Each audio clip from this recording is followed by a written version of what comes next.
An explosion destroyed my home completely. My father, as the project supervisor, was imprisoned and eventually died of a heart attack in his cell. The enraged families of the victims directed their hatred toward us, hurling insults, beatings, and even crueler forms of torture. Overnight, my sister, my mother and I were all impregnated by strangers. My mother broke down and took her own life. My sister rushed into the street and was hit by a car. When my fiancé Orlando found me, I was curled up beside a trash can, my lower body festering and reeking, his face twisted in disgust. Your father got so many people killed. Your whole family deserved this. He married someone else soon after. Just when I thought I would rot to death in the darkness, Justin Porter appeared. He lifted me out of the filth. He didn't care that I could no longer bear children. He didn't care that I had been defiled. He spoiled me beyond reason. I became the most envied Mrs. Porter in the city, until one day, when I picked up Justin's forgotten watch and walked toward his study, only to freeze at the door upon hearing a conversation that chilled my blood. Tomorrow is Cecilia Rosen's birthday. She invited you and your wife. Orlando's voice carried through the door. You're ruthless. Back then, you pushed the Hayes family to take the blame so Cecilia's family could walk away clean. I owe you for that. My legs gave out, and I had to brace myself against the wall. I can't stand to see Cecilia cry. Justin's voice was tender.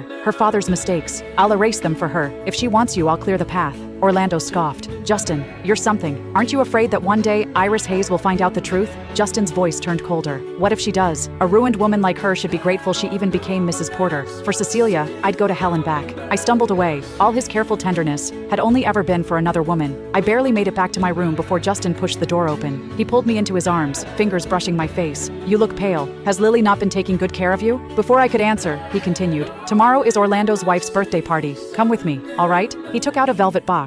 Inside lay a delicate diamond necklace. I plan to give this to you later, he said softly as he fastened it around my neck. But since you seem down, consider it an early surprise. Lily said you were staring at someone else's child at the mall. He kissed my forehead. Iris, I told you. It doesn't matter if we never have children. I love you regardless. A shiver ran through me. Had I not overheard his conversation, I might have fallen for his gentleness all over again. The next day, I let the maids dress me like a doll, adorned in his jewelry, draped in an evening gown, clinging to his arm as we entered the banquet hall. Cecilia stood at the center, surrounded by admirers. This woman, once the daughter of a chauffeur who relied on my family's support, was now a wealthy socialite. I turned slightly and caught Justin's gaze on her, brimming with unconcealed tenderness. Iris is here. Cecilia approached me, deliberately touching the diamond necklace around her throat. Thanks to your Justin for the gift, by the way. Only then did I notice. She was wearing jewelry from the same collection as mine, but hers was far more lavish and expensive. My heart ached. I'm no longer the Hayes family's young lady, I said calmly. The Hayes family is long gone. Whispers erupted around us. I heard she was with so many men that she started rotting down there. They say she even had a miscarriage. Is that true? And Justin still married her? How generous. Every word felt like a knife stabbing into my heart. I turned to look at Justin. His gaze never left Cecilia, filled with a tenderness I had never seen directed at me. Cecilia smiled sweetly. Iris, what gift did you bring me? Suppressing my nausea, I took out an exquisite jade bracelet, but the moment I handed it to her, she suddenly let out a sharp cry. The bracelet shattered on the floor, and she stumbled backward. Cecilia! Justin rushed forward and shoved me aside violently. My knees hit the ground hard, pain shooting through me. Miss Hayes. Cecilia's voice trembled with tears. I know you hate me because of what happened back then, but your father really did cause so many deaths. I couldn't lie for you in good conscience. She suddenly covered her mouth, as if she had let slip a secret. Or, are you still upset about Orlando? But his family tradition demands he marry a pure woman. Miss Hayes, you've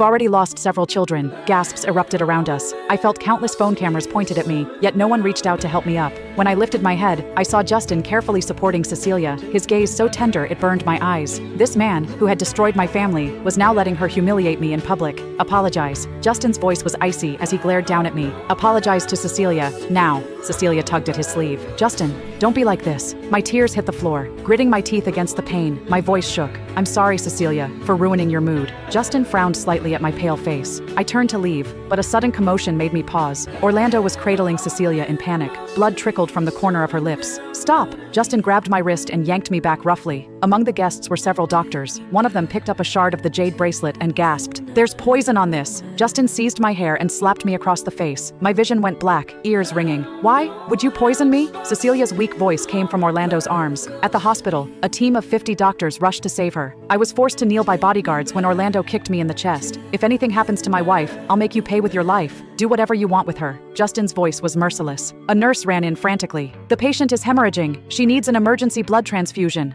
RH negative. Before I could react, Justin was already dragging me toward the blood collection room. The needle pierced my vein, and I flinched from the pain. Not enough. Keep drawing. Justin's voice was cold as he watched the blood bag. The nurse hesitated, checking the monitor. Justin, your wife's blood pressure is dropping. Any more could be dangerous. I said, keep going. He slammed his hand on the table. This is a Porter hospital. That's an order. After 400 cc of blood was taken, my legs gave out, my vision blurred, cold sweat soaking through my clothes. Justin finally signaled the nurse to stop, but didn't spare me a single glance before rushing to Cecilia's room. Leaning against the wall outside, I watched Justin and Orlando standing on either side of Cecilia's bed. One carefully blew on a bowl of porridge to cool it, the other handed her water with gentle words. Then, warm liquid trickled down my thighs. I froze. Today shouldn't have been that time of the month. Then it hit me. I hadn't had my period in 3 months. Ever since that night, my health had deteriorated, and irregular cycles had become the norm. I looked up at Justin, but Cecilia suddenly shrieked, "Iris, you're bleeding!" The world spun. I collapsed. When I woke again, I caught fragments of a hushed conversation outside the door. "Justin, your wife is pregnant." The excessive blood draw nearly caused a miscarriage. My hand instinctively moved to my stomach. This unexpected life was like a beam of light in the darkness, stirring a fragile ember of hope in my ashen heart. "Schedule an abortion." Justin's voice cut through the door like ice. "This child cannot stay." I clenched my eyes shut, fingers twisting the sheets. When the room finally fell silent, I mustered all my strength, threw off the covers, and stumbled toward the exit. The hallway lights burned my eyes. I fell, got up, fell again. My knees scraped raw. Just as I reached the hospital doors, a sharp pain exploded at the back of my neck. Darkness swallowed me.